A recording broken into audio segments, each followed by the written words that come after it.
समीर चौगांवकर जी हैं, वरिष्ठ पत्रकार हैं। हमारे साथ संजय शर्मा जी हैं, प्रवक्ता हैं टीएमसी के। हमारे साथ पंकज शर्मा जी हैं, वरिष्ठ पत्रकार हैं। और साथ ही अब्बास हैदर साहब, प्रवक्ता समाजवादी पार्टी। आनंद दुबे साहब, प्रवक्ता हैं शिवसेना यूबीटी के। और थोड़ी देर पहले एग्जिट पोल्स के भी नतीजे आए हैं, तो उसके बाद क्या कहेंगे वो भी जरा उनसे पूछ लेंगे। लेकिन और इस आधार पर मुझे नैतिक रूप से इस्तीफा देना चाहिए। मुझे लग रहा है कि ममता बनर्जी को इस्तीफा दे देना चाहिए था, लेकिन ममता बनर्जी इस्तीफा देगी नहीं। लेकिन ममता बनर्जी जो किया है, सुप्रीम कोर्ट को भी देखना चाहिए कि इतना लंबा समय ममता बनर्जी को स्पेस देना नहीं था। आज ही एफआईआर दर्ज होना चाहिए थी ममता बनर्जी के खिलाफ। ममता बनर्जी के खिलाफ एफआईआर दर्ज होनी चाहिए थी। बिल्कुल, आज ही एफआईआर दर्ज होनी चाहिए थी। आज ही बंगाल के जो पुलिस कमिश्नर और जो डीजीपी है उसको केंद्रीय गृह मंत्रालय को दिल्ली तलब करना चाहिए था तत्काल। के खिलाफ एफआईआर हो अगर बाधा डालेंगी तो। और ये ममता बनर्जी के खिलाफ नहीं है सिर्फ, ये शायद मुझे ऐसा लग रहा है समीर जी जो आप कह रहे हैं, इसका मतलब है कहीं भी बाधा हो तो एफआईआर हो। बिल्कुल होना ही चाहिए। मुख्यमंत्री अगर जाके करेगी, संजय जी आ रही हूं, प्रदेश को क्या संदेश देना चाहती है?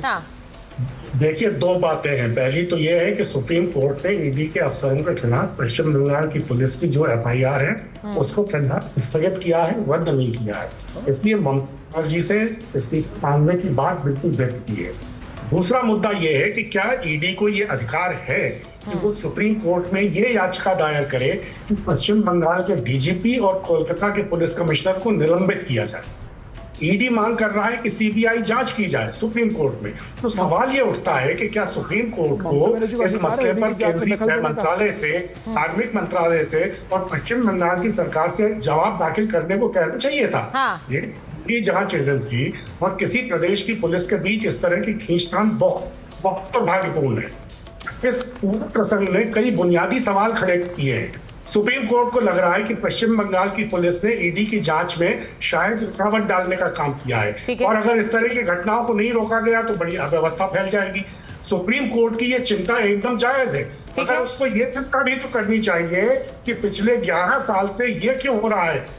प्रदेश में चुनाव आने के एक आध महीने पहले केंद्र सरकार की जांच एजेंसियां विपक्ष शासित राज्यों में अचानक एक मिनट अभी जो बात लंबित पड़े रहते हैं, वो चुनावों के पहले खोद कर निकालने की है। इसके पीछे मंशा क्या जो बात उन्होंने कही, नहीं शिवम पहले मैं आपसे सवाल पूछूंगी। जो उन्होंने बात कही कि ये भी देखिए कि जहां चुनाव होते हैं वहां पर सेंट्रल एजेंसी क्यों।